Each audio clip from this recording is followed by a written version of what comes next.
Reforçando que a SEAP fez convite público aberto através de suas redes sociais a todos os candidatos do litoral. Hoje nós estamos aqui com o candidato a deputado estadual Fabiano Elias. Fabiano, muito obrigado pela sua presença aqui. É um prazer estar aqui. Obrigado pelo convite. E gostaria de deixar aberto a partir de agora a palavra para a sua apresentação. Lembrando que você vai ter 19 minutos e 26 segundos de entrevista, ok? E o seu tempo está começando agora.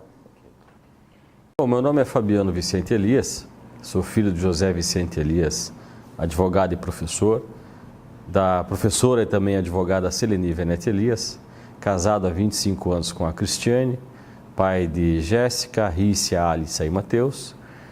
Sou advogado formado em 1993 pela Faculdade de Direito de Curitiba, pós-graduado em Sustentabilidade Ambiental. Já fui conselheiro da OAB do Paraná por 3 mandatos, inclusive sendo um dos relatores dos processos que puniram advogados que erraram nos processos dos pescadores em Paranaguá.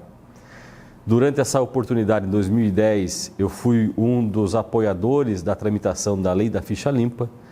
Inclusive, fui o primeiro assinante do abaixo-assinado pela aprovação da lei na cidade de Paranaguá e a pessoa responsável pela coleta das assinaturas, que depois se transformou em um projeto de iniciativa popular que gerou a Lei da Ficha Limpa e hoje condena muitos corruptos em todo o país. Além disso, sou professor universitário, atualmente exerço também o cargo de coordenador do Núcleo de Prática Jurídica da Faculdade de Direito aqui do Isulpar, em Paranaguá. Acho que isso me credencia a mostrar a forma com que a gente trabalha na sociedade. Tenho algumas iniciativas próprias de trabalho voluntário e filantrópico e, politicamente, já fui convidado e aceitei o cargo de secretário municipal de segurança em 2005 na cidade de Paranaguá. Naquele ano, Guto, nós tivemos a oportunidade de presenciar uma diminuição de 40% do número de homicídios em Paranaguá, quando eu fui secretário de segurança. Fiz questão, inclusive, de trazer esse número numa reunião da ASEAP, aqui para toda a diretoria, naquela oportunidade. Número esse, inclusive, foi tornado público pelo delegado Valmir Sócio, que era o chefe da 2ª Subdivisão de Polícia na cidade de Paranaguá. Também fui controlador-geral do município, vice-prefeito eleito, prefeito em exercício e presidente da Fundação Municipal de Esportes. Então, eu conheço bastante da área pública, tenho a honra de ter participado da vida pública e ter saído da vida pública pessoalmente, por minha iniciativa e sem nenhuma mácula, sem nenhuma mancha, sem nada que desabone a nossa conduta, o nosso nome, sem nenhum procedimento que possa ser considerado como ficha suja. Sou um ficha limpa, sou uma pessoa da cidade de Paranaguá e estou aqui à disposição para participar do processo de eleição a candidato a deputado estadual para ajudar a região e todos os seus moradores. Ok, candidato, muito obrigado. Então nós vamos passar agora às perguntas que eu vou sortear a partir de agora. Vamos começar a falar de promessas, candidato. Promessas. Nós temos 6 promessas aqui que em todas as eleições elas aparecem e elas ainda não saíram do papel, infelizmente. Nós estamos falando da duplicação da PR-407, nova ferrovia ligando o Porto, engorda da Praia de Matinhos, ponte de Guaratuba, construção da faixa de infraestrutura do litoral e o reparo e manutenção da Avenida Ayrton Senna. Tá, eu preciso só dar uma olhadinha. Eu vou te dar essa lista aqui, te dar essa lista. Com o senhor eleito representante do litoral, elas sairão do papel? Veja, o que é importante declarar, Guto, é que a condição de realizar a obra não é do deputado. Então, o deputado não pode prometer essas coisas. O que ele pode fazer, como membro do Legislativo Estadual, é orientar, através de emendas parlamentares, o Executivo a realizar as obras. Como é que isso funciona? O Executivo precisa executar um orçamento aprovado na Assembleia Legislativa no ano anterior ou no quadriênio anterior, que é o chamado Plano Plurianual. Nesse caso, como faz falta para o litoral um deputado, não existem emendas específicas para a construção dessas grandes obras de infraestrutura na região. Os deputados que estão na Câmara, na Assembleia Legislativa, estão realizando propostas de emendas orçamentárias e discutindo o orçamento do Estado do Paraná através das influências que recebem dos prefeitos da sua base eleitoral. Em Paranaguá, nós não temos deputado estadual e essa discussão não é realizada.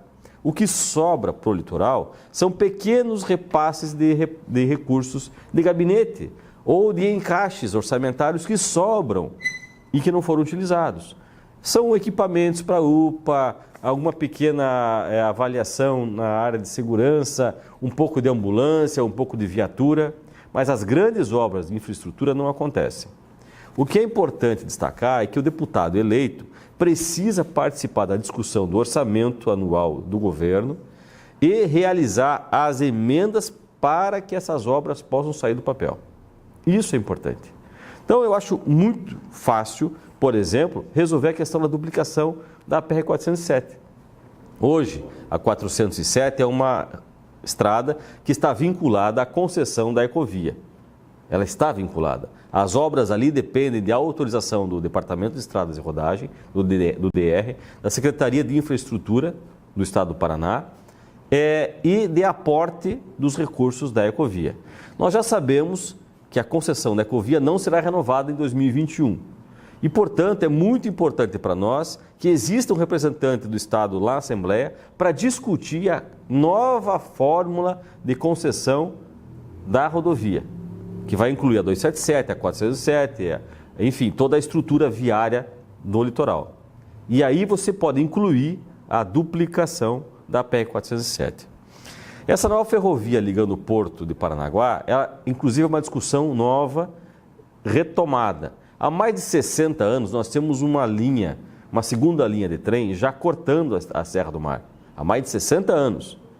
Essa construção não foi terminada. Temos viadutos, temos pontes, temos túneis e temos linha aberta na Serra do Mar. E essa linha nunca foi terminada. É importante retomar essa obra. Hoje existe um consórcio público-privado, uma parceria público-privada, de um consórcio, me parece, japonês, que realiza o estudo para a retomada dessa rodovia, ligando Dourados, no Mato Grosso do Sul, ao Porto de Paranaguá. Acho isso muito importante, mas é importante participar do processo para tirar do centro de Paranaguá o segundo ramal da rodovia e fazer esse ramal, quando for chegar no Porto, fazer esse ramal ter o acesso por Alexandra, contornar a Baía de Paranaguá, lá na margem da nossa Baía, para sair do centro da cidade e o problema que nós temos com a interrupção do tráfego viário com a passagem do trem. A engorda da Praia de Matinhos. Essa é uma obra até polêmica. Alguns ambientalistas dizem que não deve ser realizada. Alguns técnicos dizem que ela não precisa ser realizada. Nós tivemos recentemente uma quebra na ilha de Superagui, faz alguns dias. O mar, por causa da ressaca dos últimos 15 dias, rompeu a Ilha Comprida. É natural, nós tivemos recentemente, alguns anos atrás, esse mesmo rompimento na Ilha do Mel. O mar tira e o mar devolve. O problema é você dar estrutura para que o mar não tire tanto quando ele vai fazer essa movimentação das marés. Esse estudo tem que ser muito bem realizado e acho que ele passa por uma série de especialistas na área para que eles possam depois nos orientar como realizar esse procedimento. Não sei se a engorda é solução ou é problema para Matinhos. Isso tem que ser primeiro estudado com tranquilidade lá. A Ponte de Guaratuba. A Ponte de Guaratuba não sai por causa do ferry-bote. Uma estrutura que gera milhões de reais em arrecadação para a F. Andrés e que precisa ser transformada numa parceria público-privada para que, ao invés de você pagar o ferry-bote, você pague a passagem pela ponte, como você paga o pedágio na estrada, na BR-277, aqui, Curitiba-Paranaguá, Curitiba-Litoral. É uma solução viável, existem parceiros que querem realizar essa obra e poder ter, durante alguns anos, o direito de receber o recurso do pedágio. A construção da faixa de infraestrutura no litoral também é um tema polêmico, porque é uma obra de muito vulto, de muito dinheiro, de muito recurso, para um porto que não existe ainda. para um porto que ainda está em estudo. Ao passo que, por exemplo, nós temos problemas de infraestrutura e funcionamento em Antonina, que já é um porto, já está funcionando, já existe a operação, e muito problema no Porto de Paranaguá.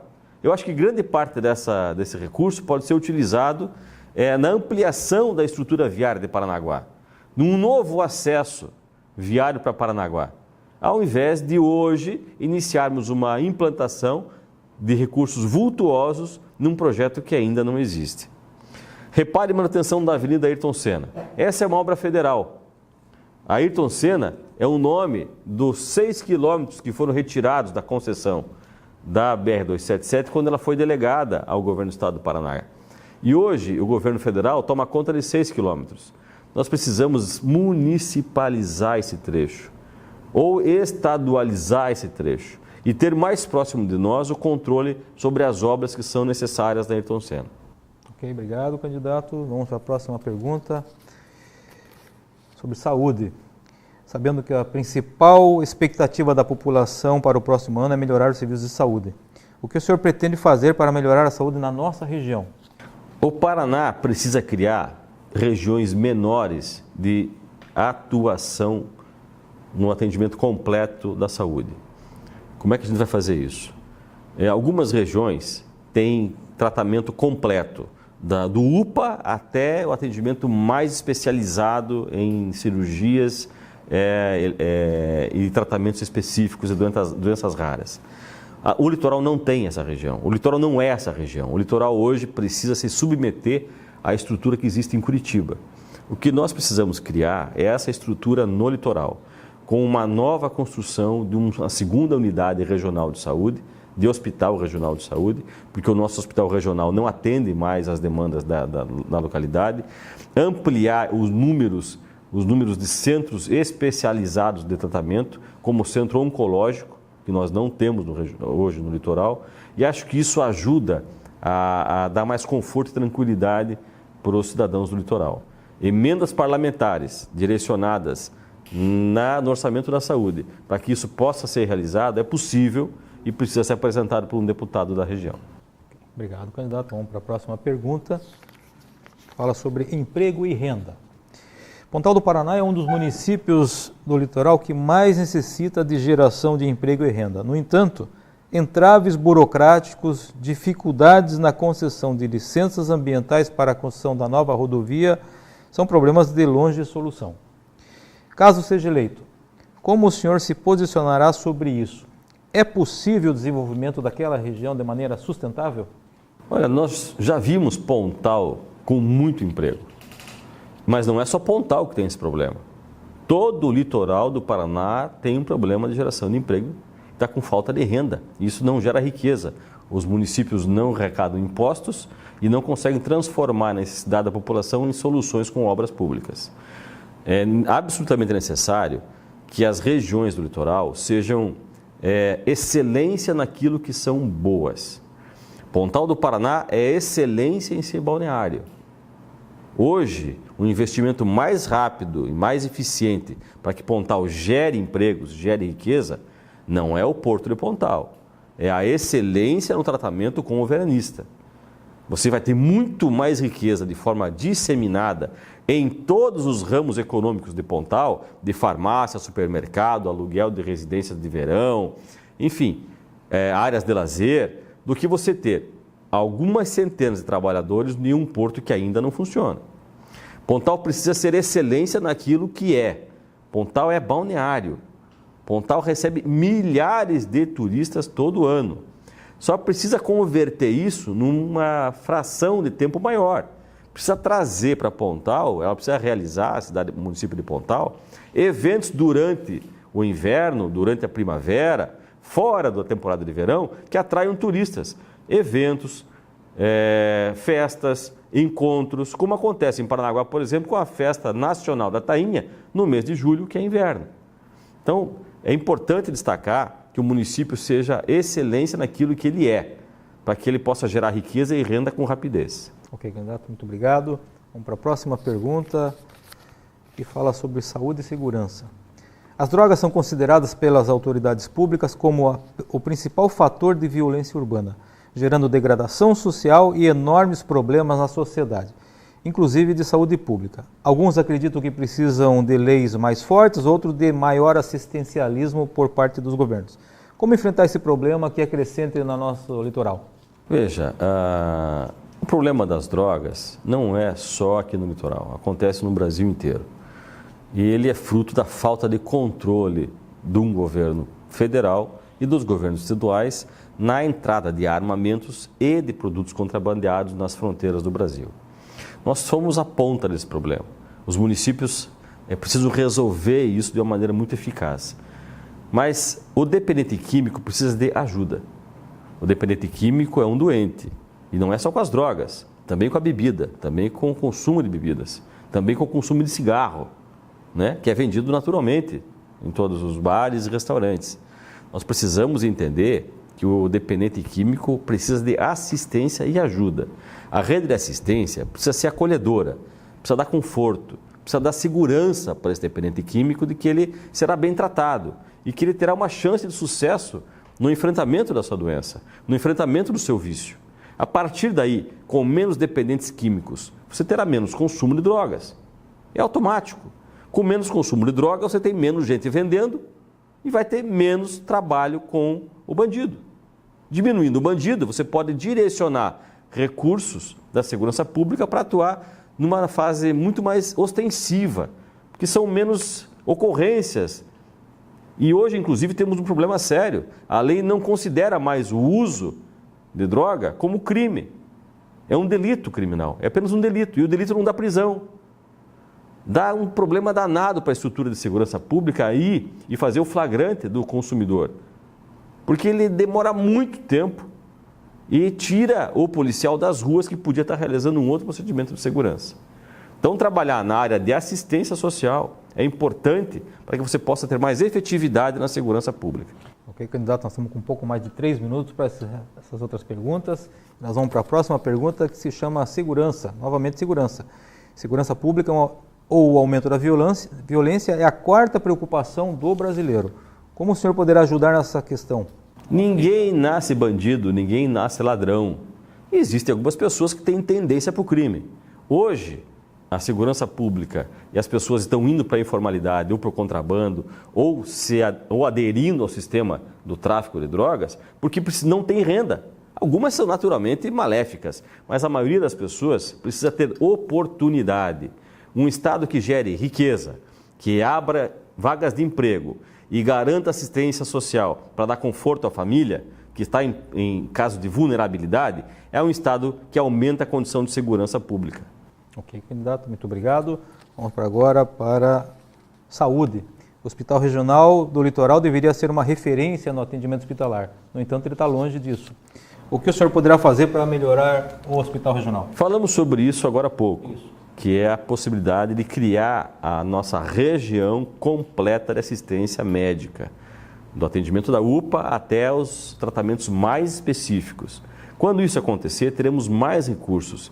E é necessário, já falei, o Hospital Regional não tem mais condição de atender sozinho toda a estrutura do litoral. Nós precisamos de uma outra unidade hospitalar com excelência no tratamento para poder atender a população.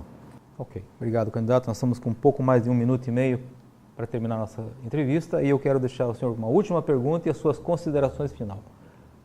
Qual é o litoral que o senhor quer deixar para os seus filhos? Um litoral muito melhor. E eu vou te dizer, Guto, eu só sou candidato porque foi isso que eu pensei em casa. Eu olho as minhas filhas, olho a minha neta, olho os meus amigos, olho os mais novos. Lembro que nós somos a geração do amanhã. A nossa geração é aquela geração do futuro, do Brasil que ia dar certo, das coisas que iam acontecer e não aconteceram. É por causa disso que eu me tomei a coragem de enfrentar de novo uma disputa eleitoral, para poder ir para a luta e ajudar essas coisas a acontecerem. As condenações da Lava Jato, as punições a políticos corruptos me deram força e vontade de voltar para a luta. Por isso eu sou candidato, para que vocês possam ter a oportunidade, dentre vários nomes, escolher alguém que vá lutar por isso. Eu vou lutar por isso, por um Brasil mais justo, por um Estado mais perfeito, mais próximo da população e com condição de diminuir as estruturas corruptas do Paraná. Conto com você, Fabiano Vicente Elias, candidato a deputado estadual 23400. Muito obrigado.